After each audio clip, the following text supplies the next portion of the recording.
Welcome back to the Perks Recap Podcast, Yankees edition. Well, Yankee fans, the June swoon that I talked about all year that I was expecting happened, of course, but it extended through July, and here we are, August 7th. And since June 1st, that June swoon, the Yankees are 7 games under 500. Under 500. 28 and 35.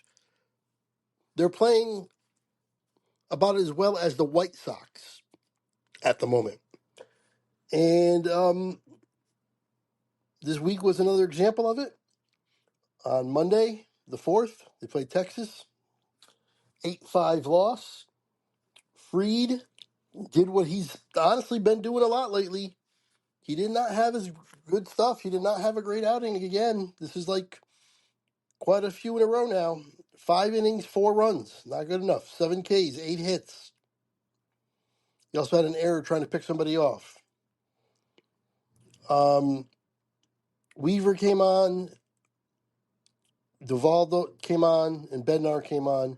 All of them did the job, didn't have a problem. Then Devin Williams came on. Gives up a run in the ninth to tie the game. Unbelievable. To tie the game at 5. His ERA is at 5.10 now for the year. He finished the inning. And then the other new guy, Bird, came on. And in 2/3 of an inning, he gave up a 3-run homer. Of course, the first run doesn't count because it was the ghost runner in the 10th inning. But the other 2 count. So 2 earned runs and 3 runs, 2 earned. His ERA is over 5. He took the loss. And the home run he gave up was Jock Peterson, who was batting like 140 on the year and is almost out of the league. Literally one of the worst hitters, if not the worst hitter in the entire league. With runners in scoring position, they were 3 for 15, 10 left on base. Goldschmidt did hit a homer.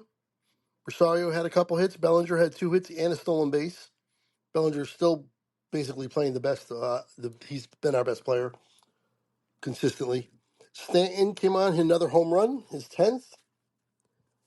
But yeah, it was 5-4 going into the bottom of the ninth. Then 5-5, then 8-5. And of course, in the top of the 10th, the Yankees did nothing.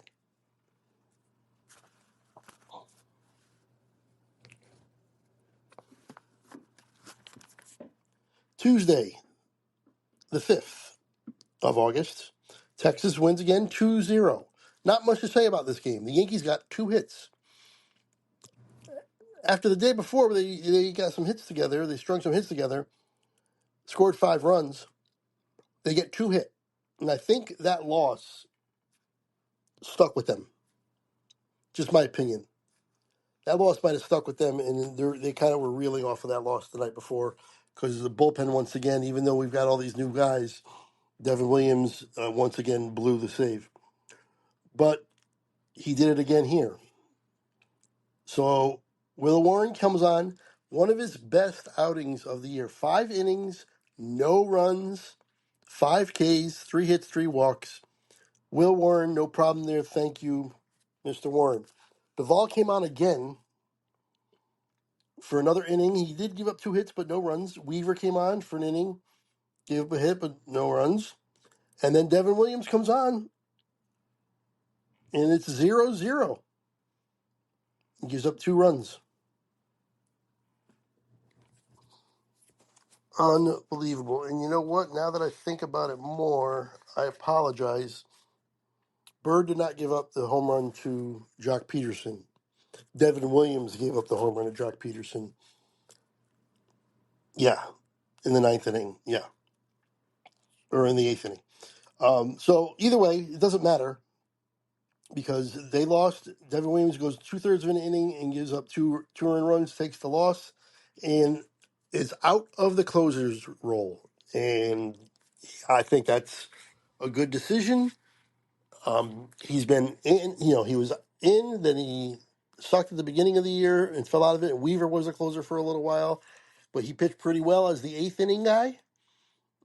got it back when Weaver went on the IL, and has been kind of sketchy up and down since then. But now this is too important. These games are too important, and he blew two leads. I mean, he blew the game both two days in a row. Unbelievable. So he's out of the closer role, and it looks like Bednar is going to be the closer, but I think it's going to be kind of committee. I could see Weaver getting some saves. I could see Duvall getting some saves. I could see Bednar getting some saves. I just don't see Williams getting saves. And the next couple times he comes in, it's got to be in non-pressure situations. Sixth inning, 1-0 lead or something, or 3-0 lead, or a blowout one way or the other. Bring him in then. He's got to get his confidence back. He's got to get his mojo back really. And you can't risk it now because these games are too important. The Yankees are falling farther and farther behind, and the division is basically out of reach now. Now they've just got to basically hold on to the wild card because Texas is one of the teams that is nipping at their heels. They might not make the playoffs. In a few weeks ago, maybe a month ago, the Yankee or 6 weeks, whatever it was, a while ago, um, they were 10 games up on the Red Sox and 7 games up on Toronto. And they're behind both of them now. And like I said, Texas is nipping at the heels, Seattle, there's all these teams that are coming up, and they got to win. That's just all there is to it. They've got to win. They did win on Wednesday the 6th. They've got to use that as momentum, carrying into a big, big series against the Astros. We all know about the Astros. They have regained first place in their division, so they're playing well again.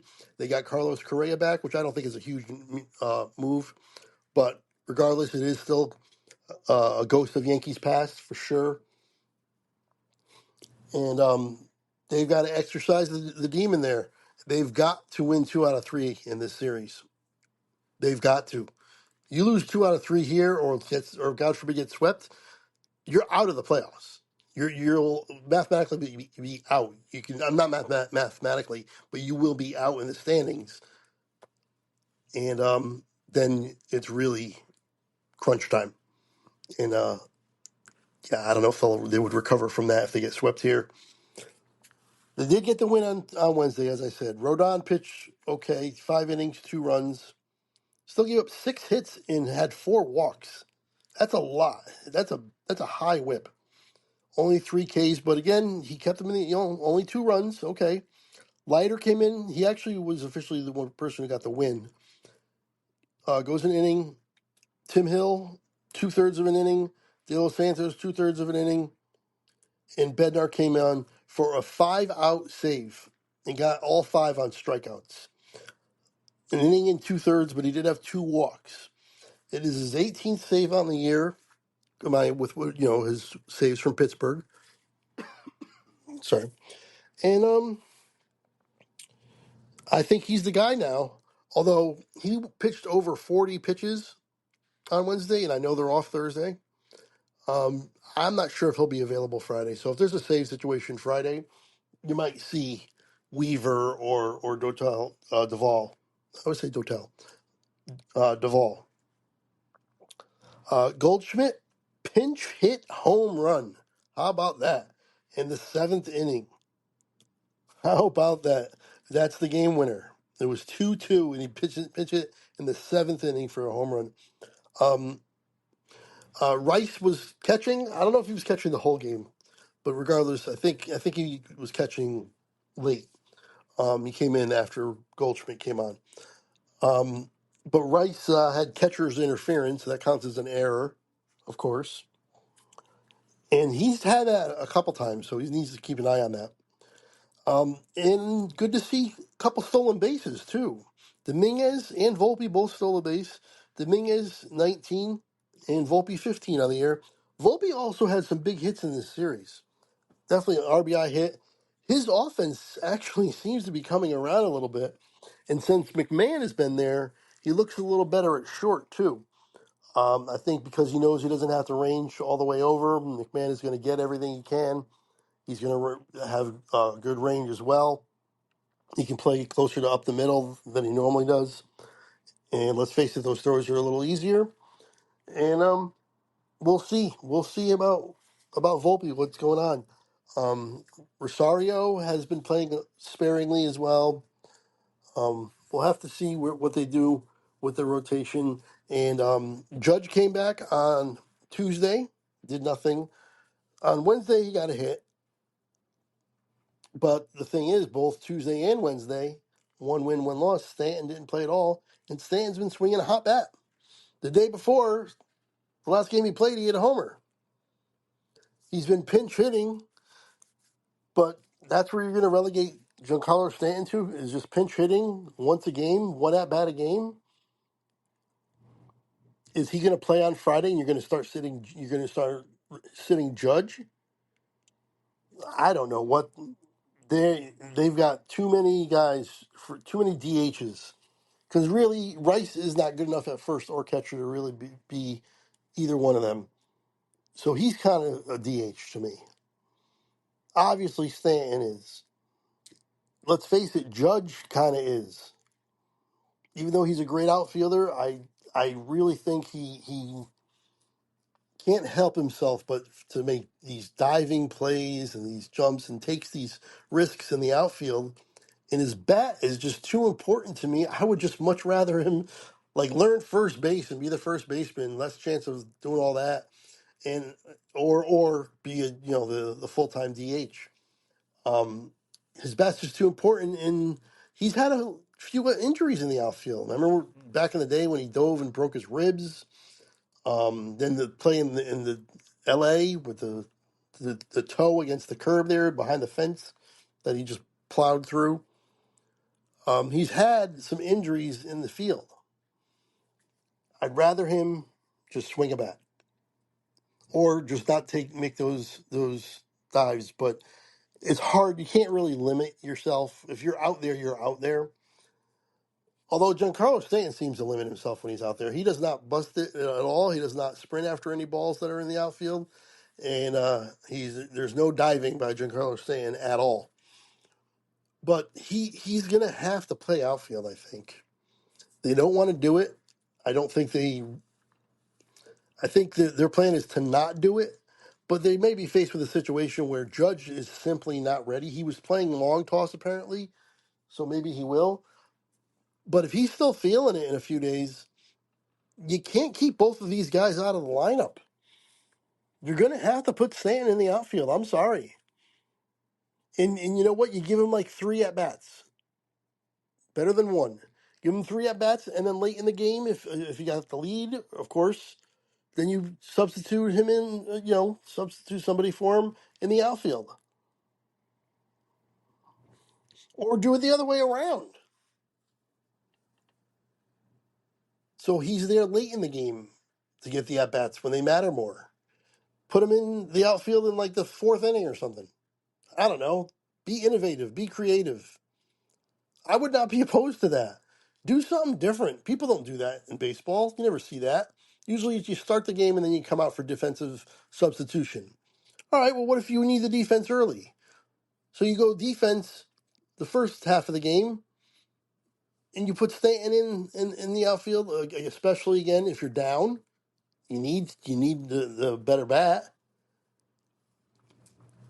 And then if you're up, there's no reason to you don't have to worry about it as much. I don't know. I would do that. It's different. I understand.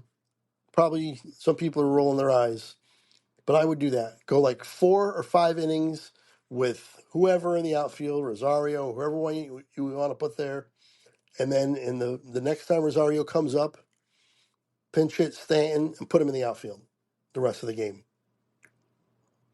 And he'll get 2 or 3 at bats. And that's the best way to do it, in my opinion, because if you do it the other way around, he's not hitting in big spots late in the game. Put him in, and that way there, if he comes up in the 8th or 9th inning and it's a close, tight game, you have him up there and not Ahmed Rosario.